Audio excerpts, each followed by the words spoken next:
Avram, thank you for joining me here today. You are my teacher. I refer to you as Mori, Rabbi, We, and I'm very grateful to have someone that I can reach out whenever I have these complicated questions about Yahadut, Tanach, Machshava, Philosophia. And I'm very grateful that I have you at the tip of my fingers, mamash a text away. And today we're here to speak about your sister Avigail, Zichrona Livracha. First of all, I want to share Mazal Tov. to the thank you, Nechama had a baby girl. which is a big nechama to all of us. This week, we're coming up to Abigail's fifth yahrzeit. And this is Abigail's first granddaughter. And it's on the week of the yahrzeit, which has a lot of meaning to us. And Nechama, Abigail's second daughter, is named after the great teacher of Torah, Nechama Leibowitz, who had a very significant influence on Abigail's career choices and on Abigail's learning and on Abigail's love for teaching. Nechama Leibowitz was first and foremost a teacher, and so was Abigail. So it all comes together in a very significant and in a very emotional way. So thank you. So beautiful. So beautiful. And I wanted you to know that I interviewed a lot of her friends, and I think majority of them quoted Nechama Leibowitz, how she was, I want to say, like her role model in how to teach, and they called her the Nechama Leibowitz of our generation. So, Yeah. And any young death is, of course, tragic. But a young person that had such a promising future ahead of them and who had so much to teach and so much to accomplish, it's even more so. And we miss her. We miss her every day. every day. So, let's go a little bit into what it was like to be her brother. We were very close. We were very close for many years. And it was very special. We're different and we're similar. And we would call each other our chavruta. Chavruta in Hebrew, it means friend and it means partner in learning and it means partner in life exploration. It's a word that does not translate easily into other languages. In English, you might say, for yeshiva guy, you'll say chavrusa. But if you're an English speaker, you might translate chavruta or chavrusa into something like learning friend or learning companion or learning partner. And chavruta sometimes is a short relationship, is a short-term relationship. I want to learn something, so I find a chavruta, we learn it together, and then we part ways. But sometimes a chavruta can be a relationship that lasts for years or decades. Somebody is a chavruta, and every time we have a thought, we have an idea, we have something we want to explore, we speak to our chavruta, to our friend in learning, to our partner in learning, to our companion in learning. It's a word in Aramaic, chavruta. And chavruta is very often associated with life itself. Like Choni HaMa'agel uses the expression o chavruta o mituta, which means either companion of other people or I prefer death if that's not an option for me. So being Abigail's chavruta was really special. We learned Tanakh sometimes by learning psukim and sometimes by exploring themes or exploring ideas. And one of the things that you do when you're comfortable with your chavruta is you explore ideas that might be pushing the boundaries a bit, that might not be deep within the consensus, and that's fine because a chavruta is a trusting relationship, a relationship in which you're safe being vulnerable and being criticized. So with your chavruta, you're allowed to say things that are a bit risky, and your chavruta, who loves you and trusts you, will either say, that's an interesting idea that might have some potential, or they might say, that's a ridiculous idea. I can't see how that idea leads us to any place useful. But it's the kind of thing that your chavruta won't dismiss you and say, no, we're not allowed to think like that, or we're not allowed to ask that kind of question, or we're not allowed to think that kind of thoughts. By way of example, Abigail for a long time was exploring is the Megillah is, when we say the Megillah, the scroll, we mean Megillat Esther. There are 5 Megillot, 5 scrolls. But when we say the Megillah, we usually mean, or in English, we would say the Megillah. We mean the story of Esther, the scroll of Esther. And the Megillah, Abigail taught the Megillah, and she enjoyed teaching the Megillah, and she enjoyed teaching it through the historical view of the time. And she explored the idea that the Megillah is written with some humor in it. The Megillah doesn't say about itself that it's a funny Megillah, but Abigail was able to see humor in the Megillah. And humor is one of the forms of social criticism, one of the ways in which we criticize certain behaviors or certain ideas about people is that we tell jokes about them, or we explore, we treat them in a humoristic way, maybe even a cynical way. Cynicism is one of the forms of humor. And Abigail explored that thought. And some people heard that idea and said, that's absolutely ridiculous. There's no humor in the Bible. The Bible is a serious book. And Abigail thought, yeah, humor is a serious business. And the Bible can have humor. So those were an example of an idea that we would explore. We're coming up to Parashat Korach. And one of the ideas that Chazal say about the story of Korach and his people is machloket shehi l'shem shamayim sofa lihitkayem. It's not an easy, it's a statement of Chazal in Pirkei Avot. And it's not an easy statement to translate into English. It translates something, a machloket means an argument or a debate or a discussion or a disagreement. And a machloket that is l'shem shamayim, literally for the name of heaven, means an argument whose objective is to reach the truth or to reach a true understanding. And that is called very often the name of heaven, because God's name is truth and God wants us to know the truth. Sofa lihitkayem will end up existing or will end up being sustained. Machloket she'ein ala shem shamayim, a argument or a debate or a disagreement that is not for the name of the heaven, but is for some other objective. Ein sofa lihitkayem. Now, that there's something a bit weird, I would say, about that statement, is because we usually think that machloket or machlokes is a bad thing. We have to be in peace. We have to be in shalom. We have to love each other, right? Machlokes is considered to be detrimental to our existence. Machloket brings about all kinds of destruction.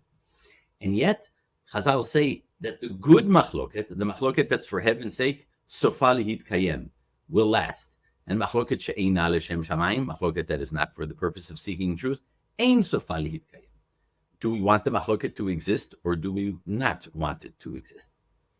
And when you mean exist, what does that mean? What does that mean to exist? That it's not just going to be in theory, it's going to be lived out? It'll be lived out. It means it will be sustained. You will hear both opinions.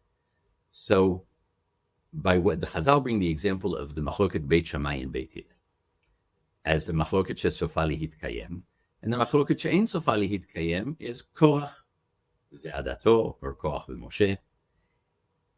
We still learn machloket Bet Hillel and Bet Shemesh. These are machlokot that took place 1,700 years ago.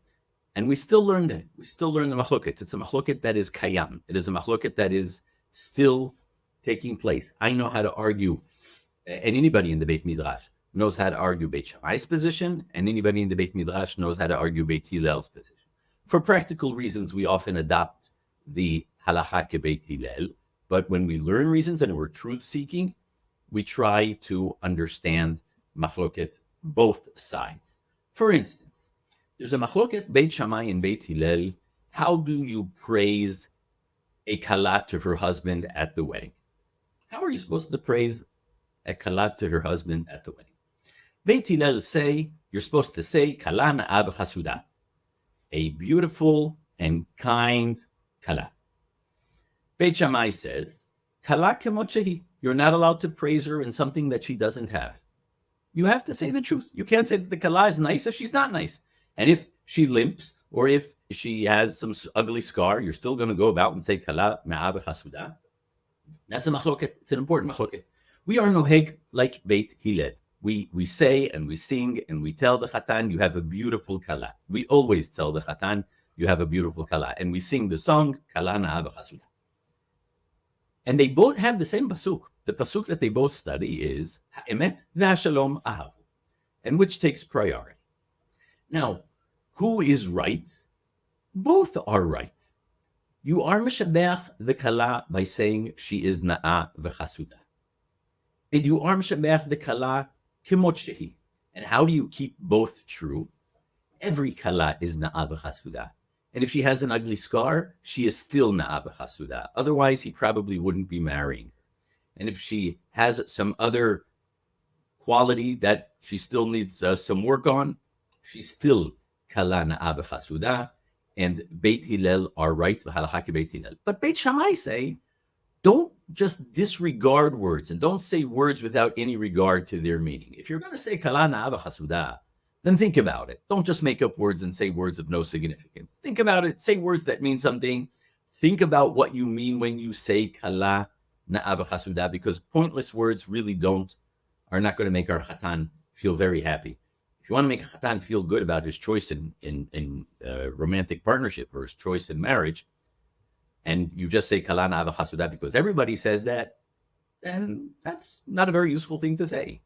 But if you thought about it and you mean it and you found something special in that kala to praise, and then you say kala na'ah b'chasuda, that's a good thing. So machloket Beit Shammai and Beit Hillel about how do you praise the kala to her husband, this is machloket l'shem shamayim. They both really wanted to do what's right. Nobody was out to offend the kala or to offend the Right. chatan.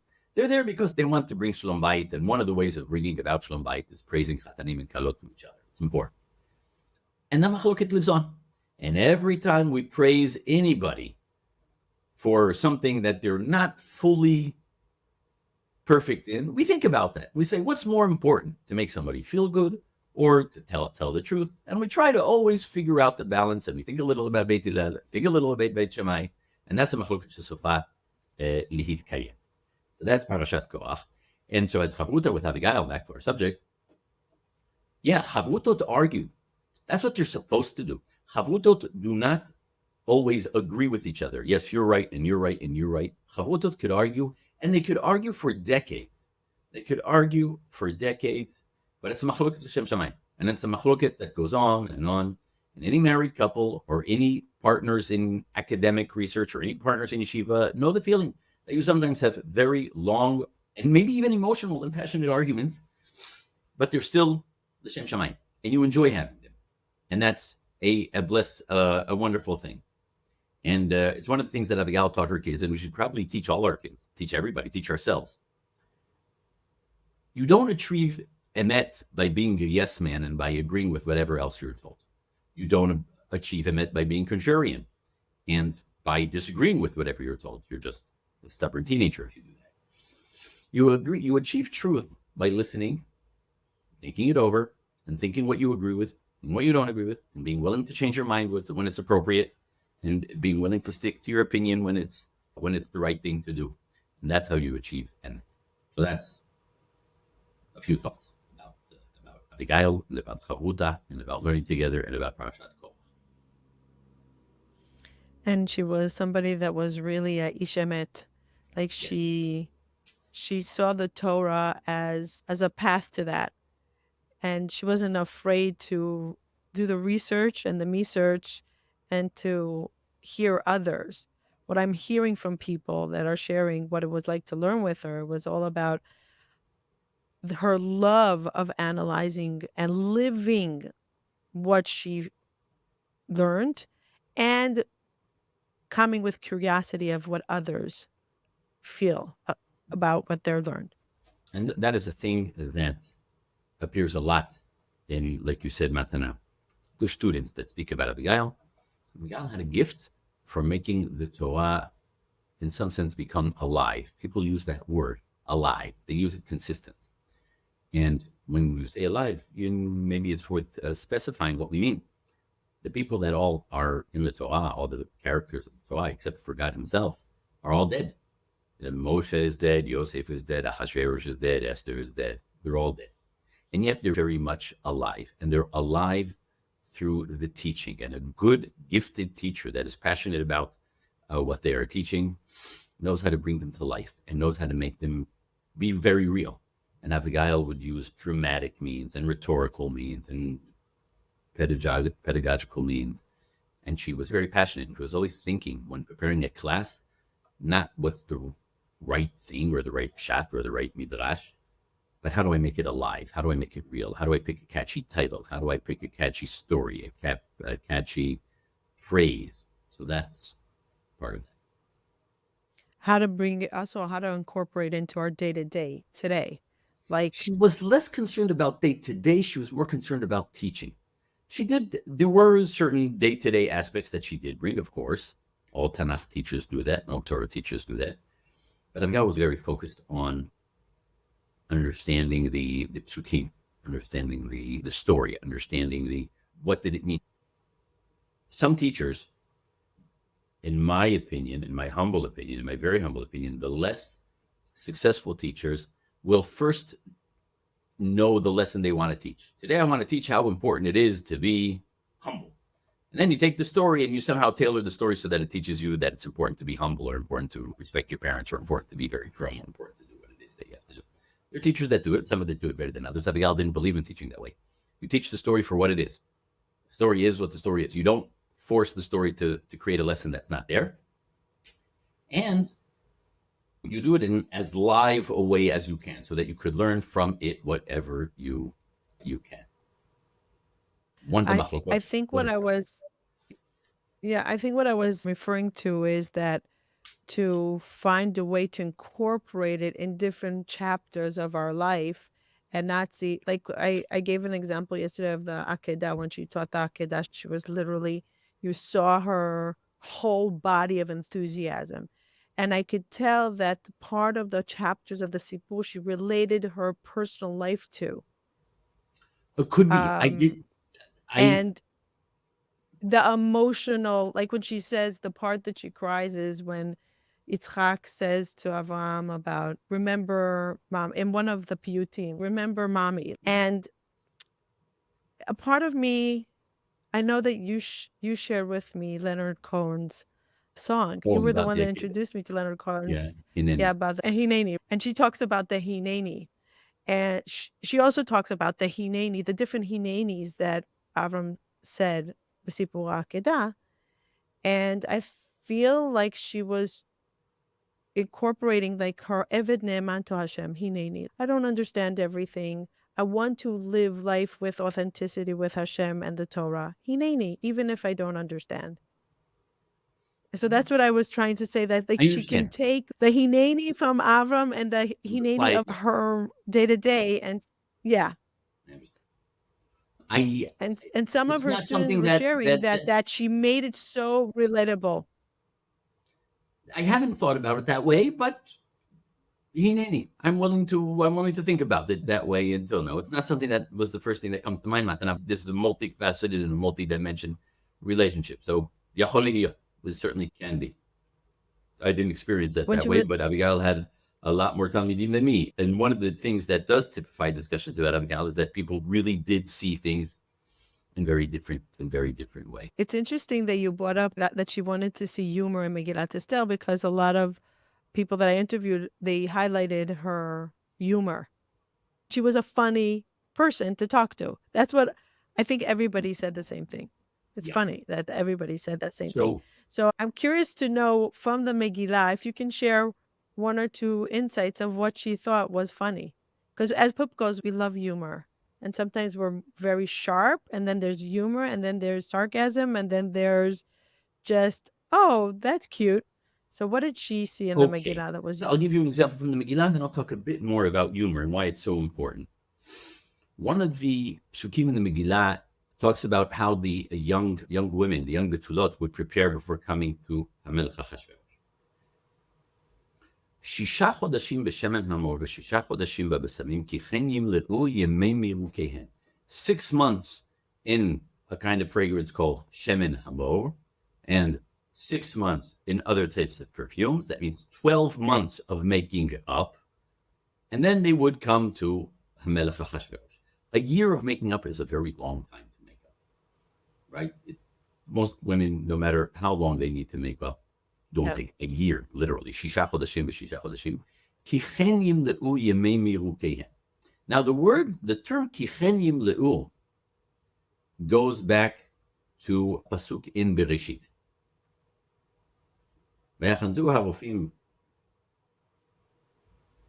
את ישראל for a certain amount of time, כי כן ימלאו ימי החנותים, because that's how long it takes in order for somebody to be mummified.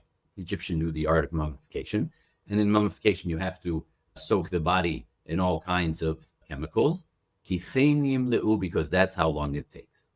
Abigail thought that reference was not mistaken. That reference was deliberate, that there was almost like a mummification of process. Now, when you mummify somebody, the deceased, is an object of mummification. And the same term being used by the Megillah in order to describe the women who were being prepared for their approaching for King Ahasuerus for 12 months, Abigail said that's meant to be a funny reference, a funny image of somebody who's being made up so long that they're almost being mummified. And Abigail herself really didn't care much for being made up, so it was easy for her to see things that way. Abigail felt that the pasuk Medina kichtava be'elam ba'am kishno, to each and every nation in its writing, in each and every nation in its language, as a repeating theme. It's a pasuk that repeats in the Megillah, I think 4 or 5 times.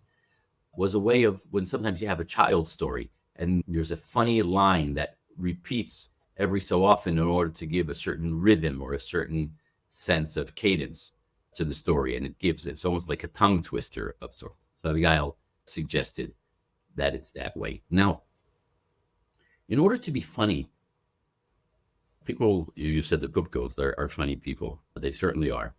And in order to be funny, you need several abilities to combine. You need to have a way with words. You need to know, to understand words, and you need to have a developed imagination so that you know how to see things in different ways. You need to have a very good sense of timing. People that do not know how to time their words as they build a sentence out of words will kill a joke, because a joke is all about timing. The good comedians, the good stand-up comedians or the good one-liner comedians understand timing very well.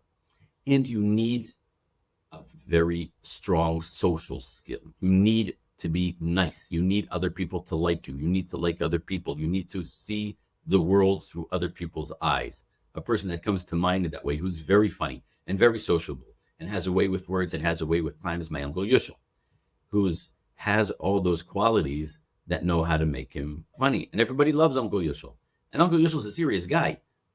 Funny doesn't mean unserious. Uncle Yushel knows how to be very serious.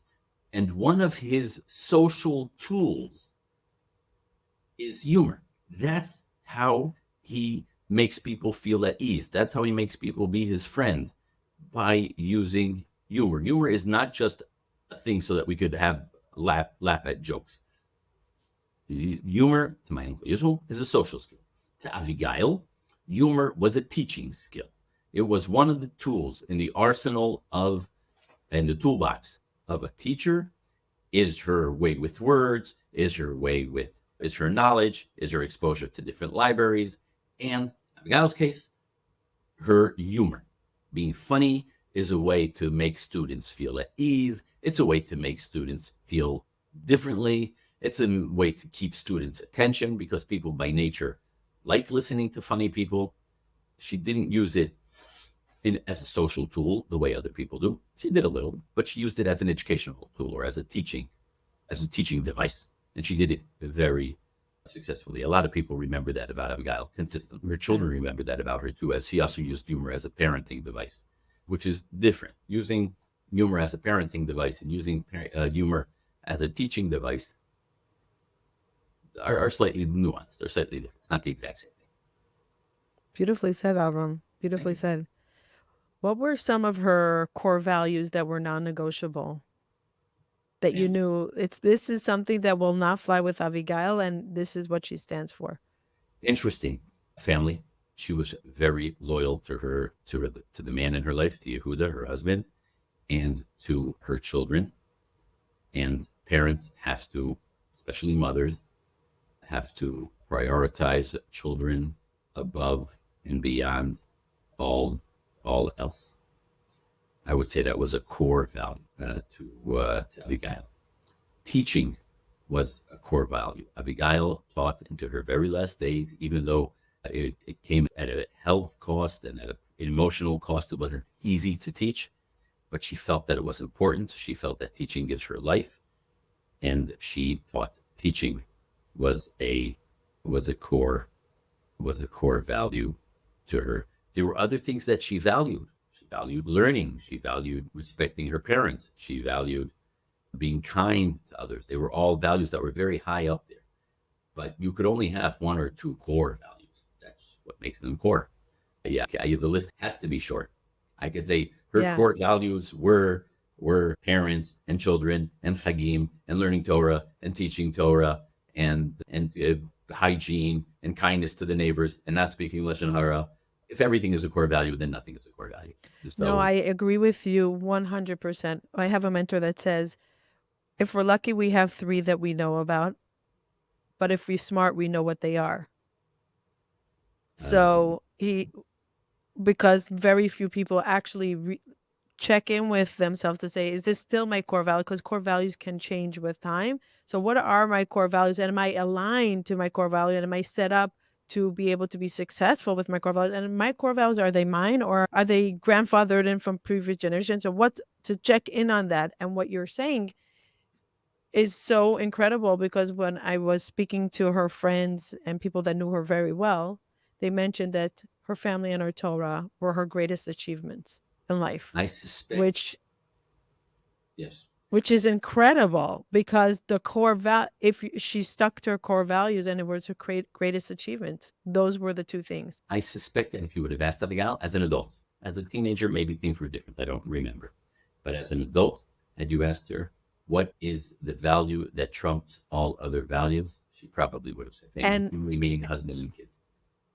Now, maybe other people experience it differently, but that's what I seem to recall. But yeah, yeah. that's what I seem to recall. But again, I can't say for sure. Maybe I'm reflecting on from myself. That's what others said. So I see there what's so beautiful. What's so beautiful about these interviews is to see that they're almost repetitive, and then no one spoke to each other.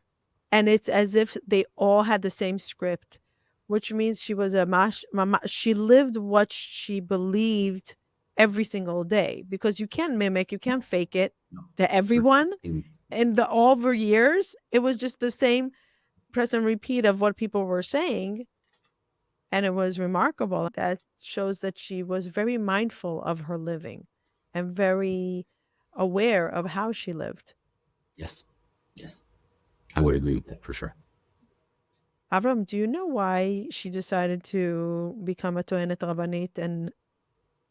And once she became a Toenet Rabbanit, how did she use it for the klal or the prat? I don't know enough about it. As she became Tanakh Rabbanit when it was a very pioneering activity. There weren't a lot of Tanakh Rabbanit. Tanakh Rabbanit Rabbanit Rabbanit is it's a Hebrew term for what we might call a rabbinical advocate. It's a person that's trained as sort of a lawyer, an attorney, who is able to represent clients to a rabbinical court. Traditionally, because rabbis are men, so the rabbinical advocates, the To'en Rabbani, were also men. Avigail became a To'en Rabbanit at a time that there weren't that many To'anot Rabbaniyot, that many rabbinical advocates. Mostly they deal with Dinei Mishpacha, family court, and within family court, a lot of it has to do with divorce. Okay, so Abigail did some good there. I do not know enough. I do not know why. Abigail had a very close friend, Rabbanit Dr, who is I interviewed her. you interviewed her, so she probably has Yeah. a better understanding or a better perspective on why the world of To'enet Rabbanit was so important to Abigail at the period in her life that it was. Later on, when Abigail became a teacher, she reprioritized. So if you have the interview with Rachel Livmore, she probably is able to say more than I can say. So she actually said she never asked her, which is so fascinating to me. She became her chavruta on the first day at class. She explains how they met. And it just shows, for me, it was a big limud. She didn't even ask why, because it doesn't matter. It doesn't matter. And she says, if I have to think about it, it's because she probably wanted to learn Torah. She just wanted to learn it in depth. And the best way of learning in depth is like this. Maybe I really sounds really plausible. I don't know. It's incredible. I think it's incredible. It also shows her, Abigail's greatness, that it was like she went after what was important to her and not make a big deal of the why. which Yes. is very Yeah. humble, like it's a humble way of living. And another thing that people said about her is how humble she was. Her parents might know. My Abba and Ima might know. Her children might know. I don't know. And Yeah. yes, Abigail was not a self promoter. Abigail knew, like many humble people, Abigail knew what she's capable of. And Abigail knew that she's a great teacher. And Abigail knew that she's a great parent.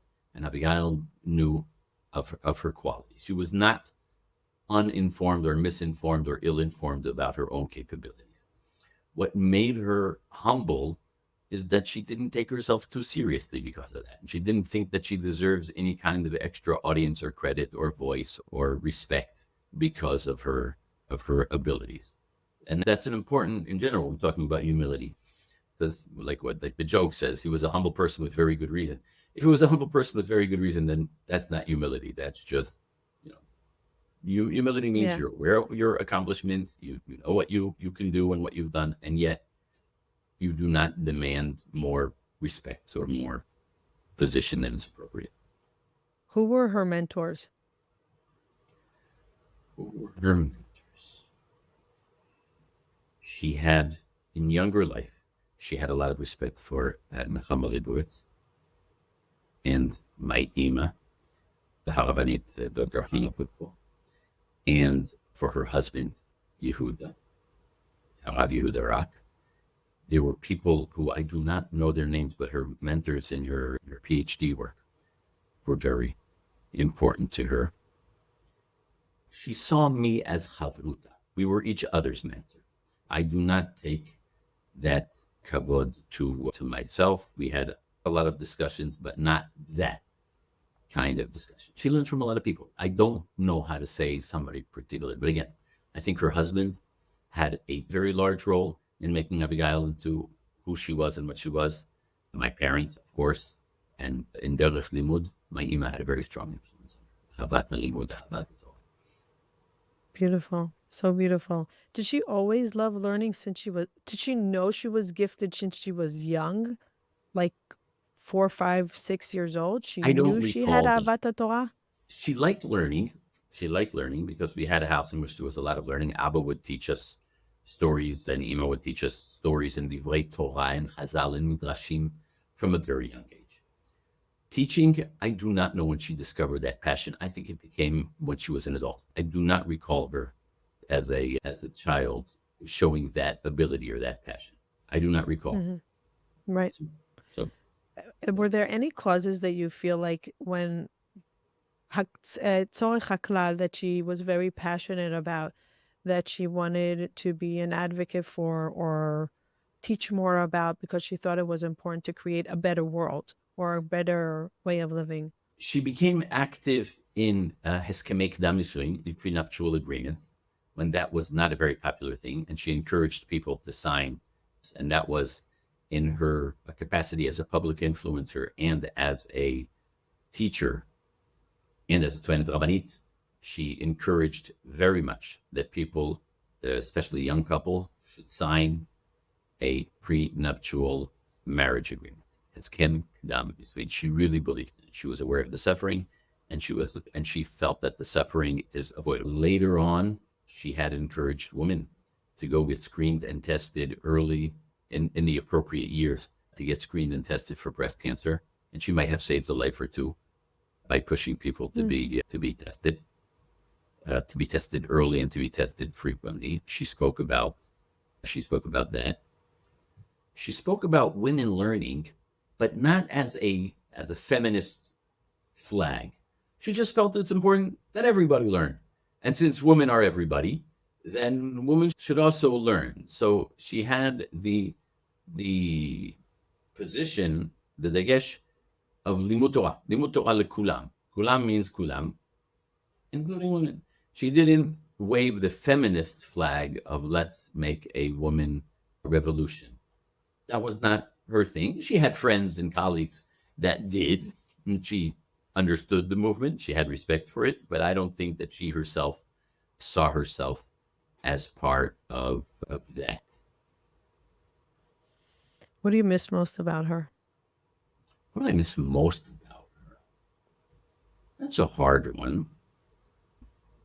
There's a lot of things about her. She brought a lot of joy to my parents. She really, like all of us, not Abigail more than anybody else, but she really brought a lot. I'm one of seven. She brought a lot of joy to my parents. And my parents are unbelievable people.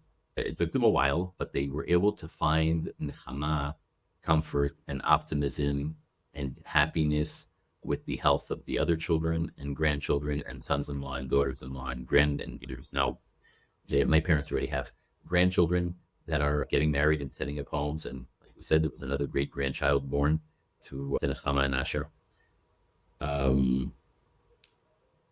She was very family oriented. So whenever the family gets together for a chag or for a picnic or for a simcha, then she's me'od chasera. The chavura is short one, where that's when those are the times that we miss her. She had a very moderating effect. So when I or one of my brothers or sisters would call up all upset, because that's what brothers and sisters do when they get upset, they call each other and say, "You can't believe what happened," or what he said about she and what she said about he. And I'm upset and offended. And how could people talk like that? And how could people behave like that? Happens in every family. And then Abigail has had a very calming effect. She would laugh about it and joke about it and sympathize with it and make the person feel better. So that's a thing I miss. I can't say most. I don't know if it's most, but it's a thing that is. Wow, what a beautiful midah. What a beautiful midah. And a beautiful midah.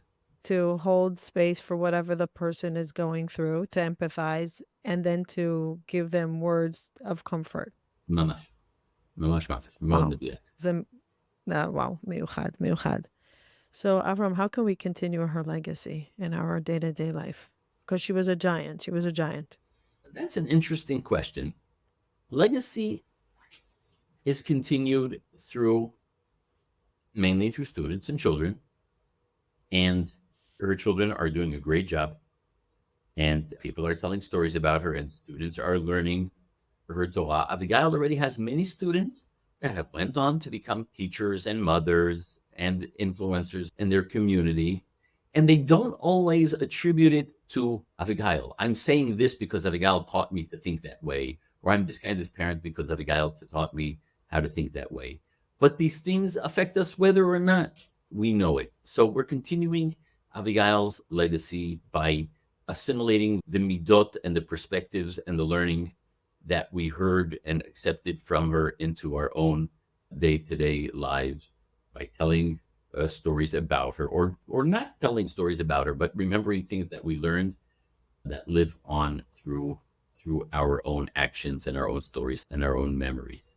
And that's a good thing, and I hope that will continue. Avigail left a lot of Talmidim. Avigail left 5 beautiful, optimistic, happy, healthy children, and some very sad and some very fortunate brothers and sisters that are taking it on and taking it to new places. And I tell my kids a lot of stories about Avigail, and my kids all know Avigail. So those stories resonate. Beautiful. Thank you, Avram. Thank you for sharing her memories with us. Thank you. And I told Penny today, I said, Penny, if not for Avigail, I wouldn't know how to utilize my relationship with Avram, because I wouldn't know about. And then I got to know Penny, and in another relationship that I call her my mentor of optimism. She's just so incredible, so incredible. Wow. And Avigail orchestrated it years ago. Incredible. I didn't know that. It's very interesting that you see it that way. I didn't know that. Thank you for sharing. And in general, to anybody hearing this recording and podcast, the family does find a lot of nechama, a lot of meaning, a lot of comfort in stories about Abigail. So if you had an encounter with Abigail that meant something to you, and one day you have a chance to meet Abigail's parents or children or brothers and sisters, or Yehuda and her husband, tell us. We like those stories. We like hearing them. We even like hearing them again and again. We will never tell you, "Oh, I know that story. Why are you wasting time?" We like hearing those stories. We find nechama. It means a lot to us to know that other people cherish Abigail's zikaron, Abigail's memory, and have been influenced by her in what was hopefully a positive way. So please. May her neshama have an aliyah. Thank you for your time, Avram. Yes. Arifut Yamim to my Ima and Abba, Arav Moshe B'chani Poupko. And my parents have 6 or 7 grandchildren that are in and out of active military service. That them and all the other Chayalim and Chaylo should come back home b'shalom to their families, to their imas and abbas that are so worried about them. And like you said, Nechama, Yeshua being here on the Kulam. And Chodesh Tov, it's Rosh Chodesh Tammuz in 2 days. It's been Chodesh Tov Mevorach. Amen, amen, amen. Thank you, Avram. Avraham, Yitzchak, veYaakov, hu yevarech et chaya